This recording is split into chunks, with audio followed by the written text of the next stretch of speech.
জুবিনা, জয় জুবিনা, জয় আই অসম, জয় আই অসম, জয় আই অসম। ধন্যবাদ সদৌ অসম ছাত্ৰ সন্থা, ধন্যবাদ সদৌ কাছাৰ জিলা ছাত্ৰ সন্থা।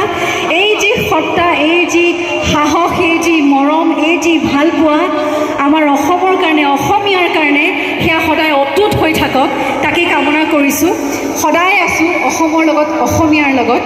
মই সদায় কনিষ্ঠখিনিক কওঁ, নতুন প্ৰজন্মক মই সদায় কওঁ, সৰু সৰুখিনিক কওঁ, কেতিয়াবা বিপদ হ'লে, কেতিয়াবা মন বেয়া লাগিলে এটা কথা মনত ৰাখিবা যে কোনো নাথাকিলেও দীপলিনা বা থাকিব কিন্তু। আৰু আজি আহি যিমানখিনি মৰম আপোনালোকে মোক দিছে, মই সেইবাবে সকলোকে এইখন মঞ্চৰ পৰা সেৱা জনাইছোঁ। ধন্যবাদ।